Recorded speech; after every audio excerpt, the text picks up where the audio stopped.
getting ready to install a Compustar remote start into a 2005 Tundra 4-button unit. All the wiring. Getting ready to do the pre-prep. The contents. You have the brain of the unit. It does give you a guide on the back, as well as instruction manuals, the antenna, 4-button key fobs. You've got lock, unlock, trunk, and start. Obviously on a Tundra we will not be using a trunk button. We always bench prep our remote starts prior to installation. We have the main harness here. The more you can prep and do on the bench, the less time you are in a vehicle. There we go. My favorite, Tesla tape. It's like felt, it's fluffy. They make multiple different kinds of Tesla tape. I think this makes it look much more factory.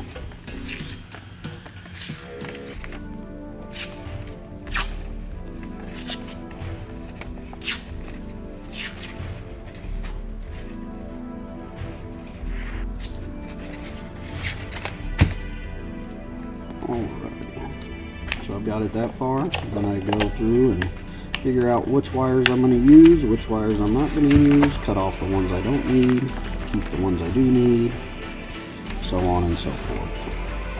Another big thing. I don't care what anybody says, and I hope you can see that. There's metal tips on all of the fuses. I always tape the fuses together and put one piece of tape over the top of the fuses. That ensures me that nothing in the vehicle will ever touch the tops of the fuses, creating any kind of spark or arc.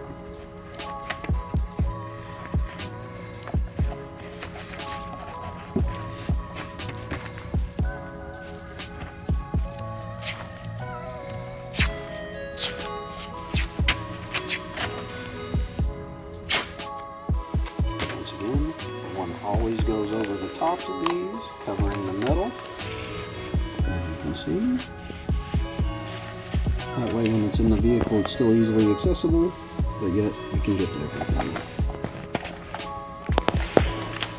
On this particular Tundra, the door locks are kind of crazy. You actually have to interrupt them. You have to run wires into the door. So this is the tech dock for that.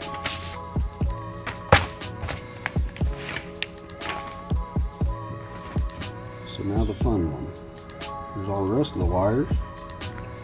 I won't go through what each individual wire does, but I can tell you that I am going to need the blue-green. I'm going to leave my negative parking light out just because I don't know if the negative or the positive is going to be easier to get to now. Brake wire and hood pin.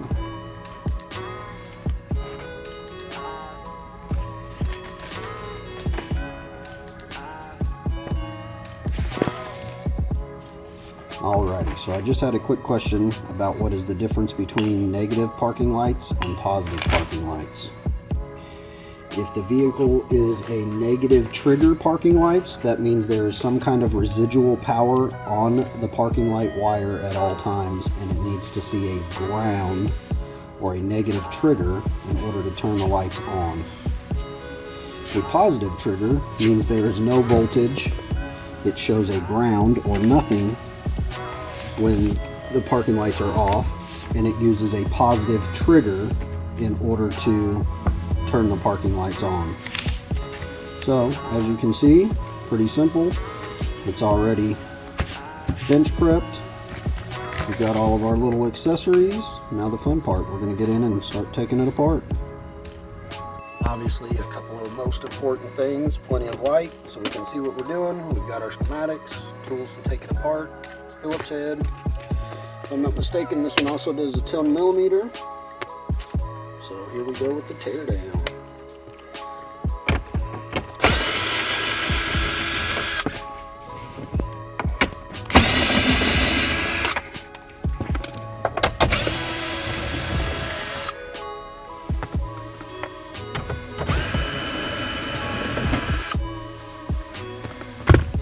very most important thing I haven't even brought into the vehicle yet, which would be a multimeter. And of course, this particular vehicle already has some type of anti-theft or GPS unit on it that we will have to remove prior to even putting a remote start on it.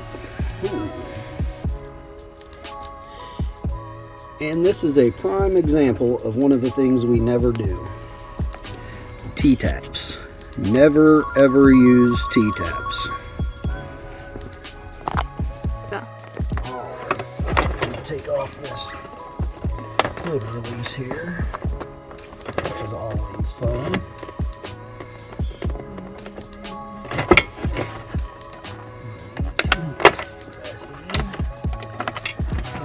Got that removed. Now whatever alarm they had on this bad boy.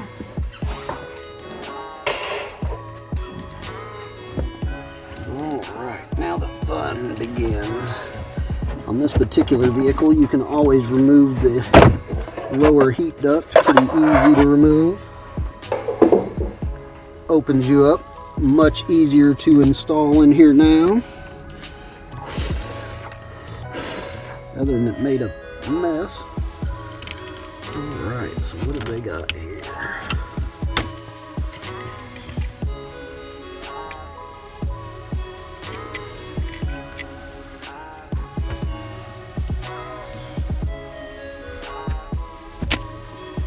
Wow. That's pretty crazy. It's just a starter disable of some sort.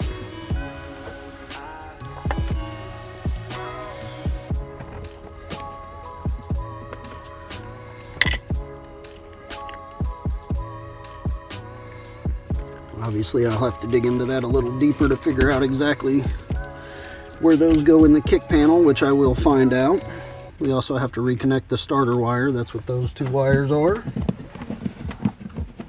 Pull off this kick panel real quick and see where these other wires ran. You guys got a treat. I didn't expect for there to be anything else on this particular vehicle when I started the remote start.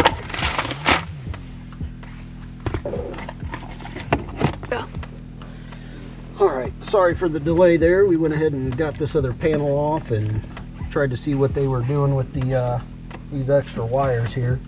I'm one of those people, I 100% like to get everything back to factory specs before I ever even start on anything of mine. Then that way there's no issues, no warranty issues, things of that nature. So with that being said, just until I figure out what these other wires are, I'm just going to cut these off so that I can get their unit out. If I don't need any of these wires, then I will repair them and get them back to factory specs and get them up out of here. Alright, and so now we've got this bad boy here. That's the starter wire. So now whatever that was is gone.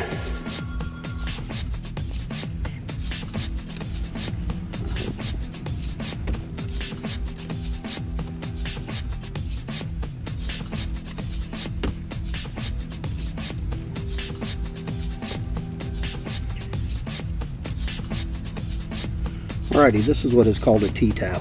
This is exactly why I do not like them. I don't care for them. Obviously you can see how thick and what size that wire is. I don't know if you can notice, that little bitty hole is what is supposed to make the connection between this wire and the next wire. I know you can't see it, but I can sure feel it. That wire has been cut about in half. So now it has less current flow than it did prior. And the crazy part is they used the exact same T-tap for a larger wire as they did for this smaller wire. Once again, I do not believe in T-taps. I do more troubleshooting and fixing problems because of T-taps than anything else. Once again, that wire has been cut almost in half, so I will be repairing those before I'm done. Alright, so I like to personally take all of this down so that I can work with the wiring here. Strip it all the way back. I'm going to repair this one wire prior to getting started here. So I'm going to cut these bad boys off of here.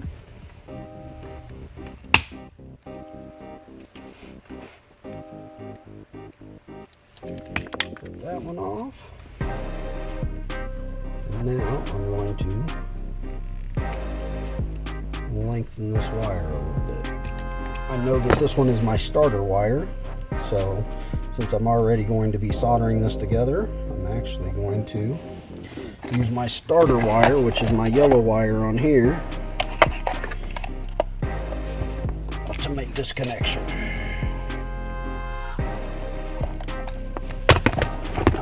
I always like to find where I think I'm going to be mounting my brain, so then that way I can see approximately how long I'm going to need my wires.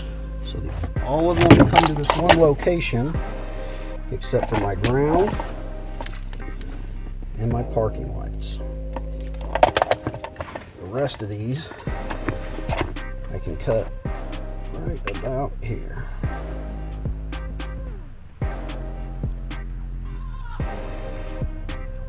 And in all actuality,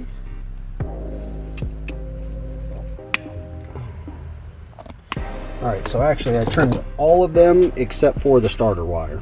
And the reason I did not trim the starter wire, I just marked it. So then that way I know where I can match it here and then lengthen it to here.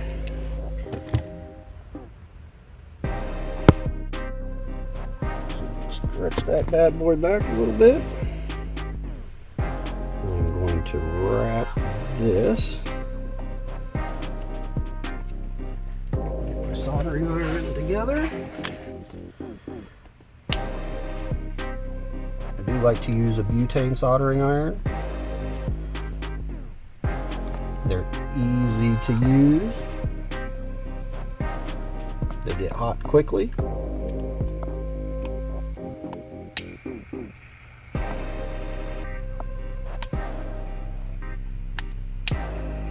If I lock it on, you do have to forgive me.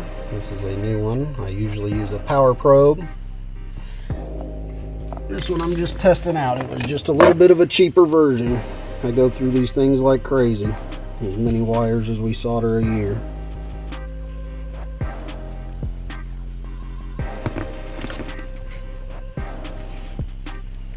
Alright, so now we're going to get this bad boy soldered.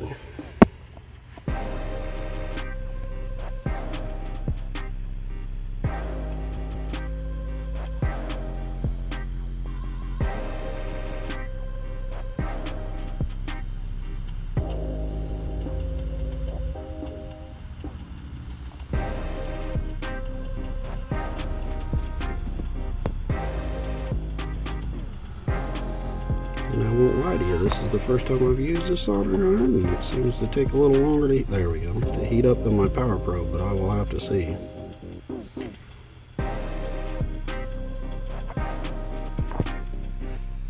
There we go. I don't know how well you can see that, but I always make sure to get plenty of solder all the way across the connection here.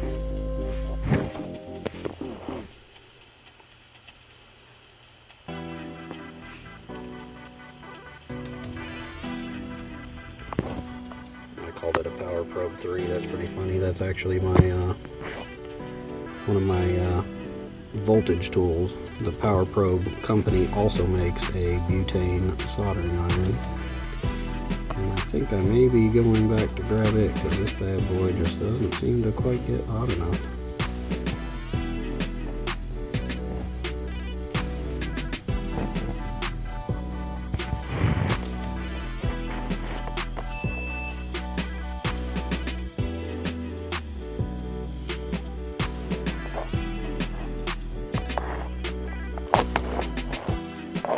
Soldering should never take this long. So after this connection, I'm actually going to grab my Power Probe soldering iron. I also have a soldering iron that's a wall plug. I believe it is the Wall brand. I like it. It's just larger and it's harder to get into some of these smaller places. But I'll leave that thing on. So now, of course, we've got a solder connection. It will never go anywhere. That connection is stronger than the wire itself. So I'm going to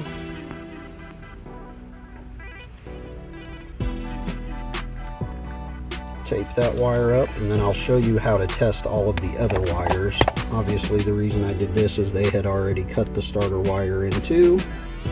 So I'm going to connect it before we go through and test the wires, and I'll show you how to test each wire for what it is. Alright, so we've got that part of it. Now let me get this other part soldered up here.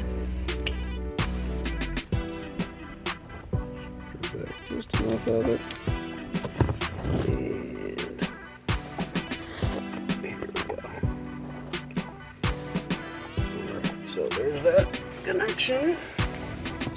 I would imagine this soldering is going to go a whole lot smoother because now my soldering iron is much hotter, which it is.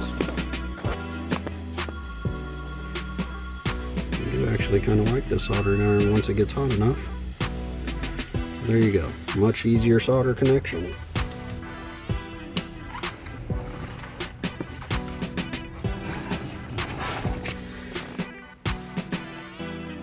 So we did go ahead and make one connection just because we had to solder the starter wire back together. I like to lengthen it just so that it has the correct length since they had cut on it.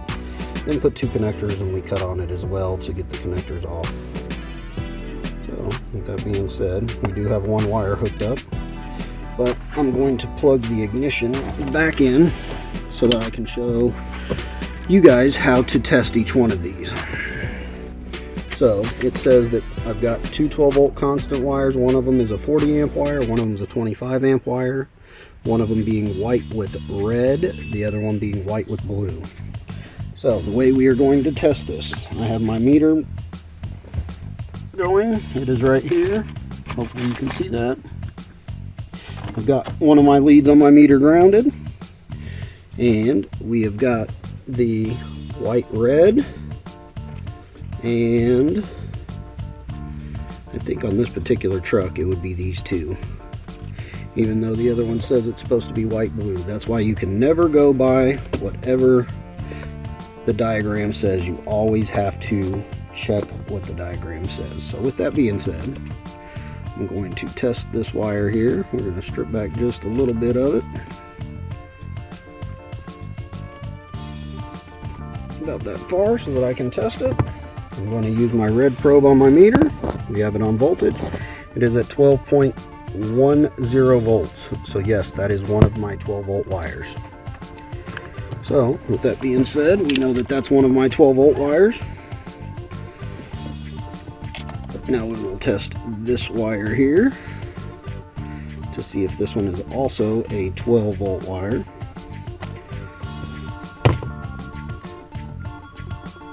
And yes, so even though that was a misprint on here, we found both of our 12-volt wires. One of the things you always want to make sure to do is turn the key on to make sure that that voltage never goes away on either one of those. So now what I will do is hook up both of my 12-volt wires, one of them being red, one of them being red-white on the unit. I usually like to strip back just a little bit more than that. What I do is I strip it back on both sides, and then I have forgot my razor blade, but I use a razor blade to cut it. So I'm back with my Alpha, fresh new blade. So there we go. That's about how much I like to have. My favorite way to do these is what they call threading the needle. That is the best way you're going to make sure to have the best connection. So what that means is I take my little meter probe here and I open that bad boy up. I will open this bad boy up.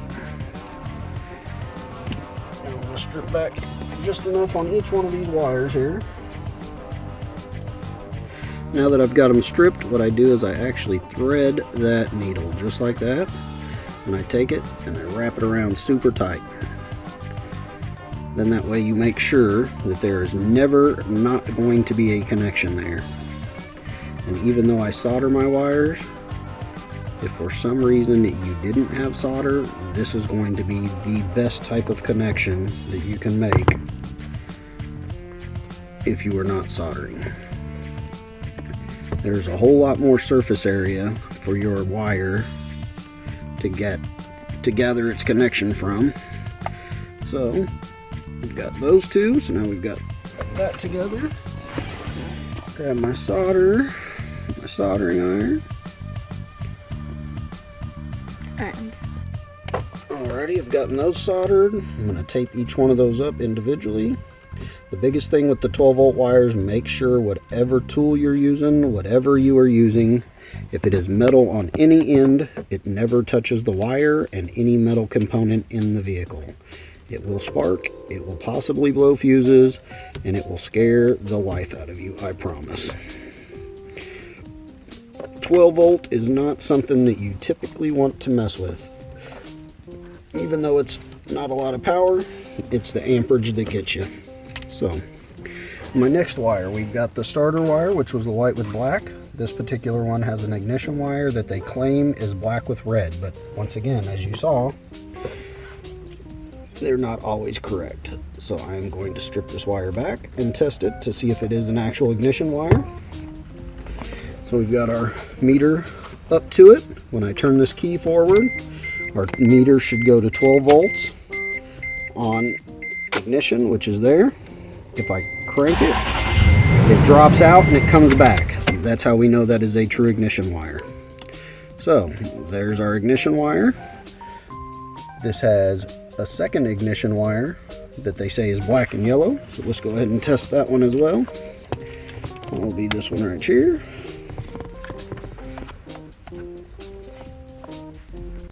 So we've got the wire, there's the meter, test, and it is exactly the same.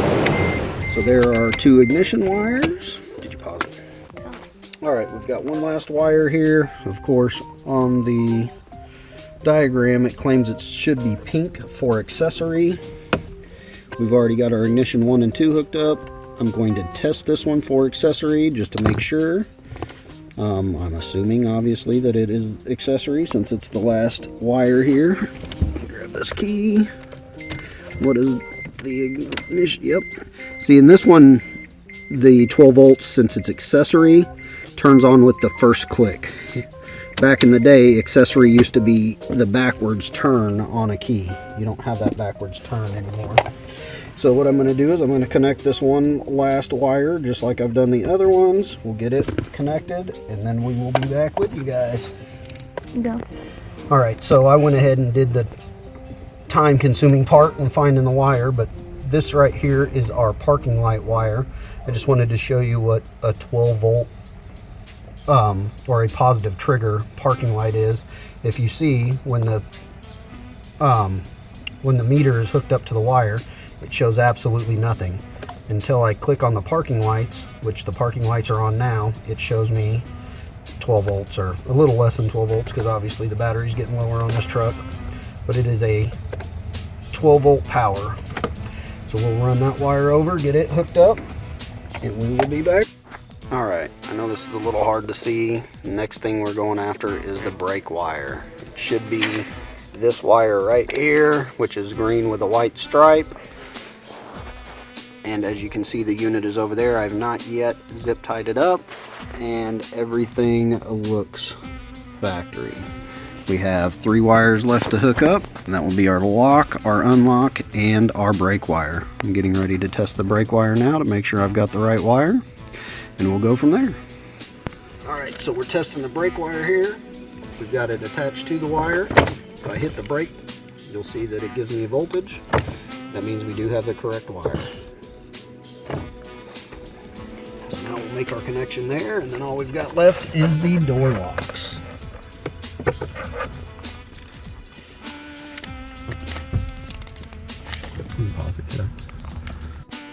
Alright, solder my last two connections. We've got our lock and unlock wires here. We have gotten everything done, including installing our hood pin. On all vehicles that do not have a factory hood pin, we definitely recommend that you put an aftermarket hood pin in. Then that way you don't ever have to worry about somebody accidentally starting the vehicle with the remote start active.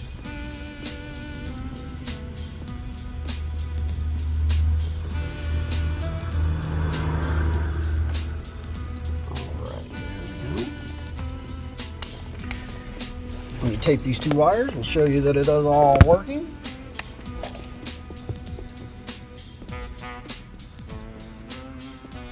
Damn, that was hot.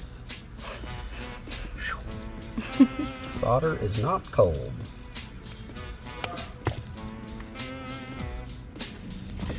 Alright, finishing tidying up real quick. Once again, make it look as factory as possible. My favorite Tessa tape, and then I will zip tie up the module here.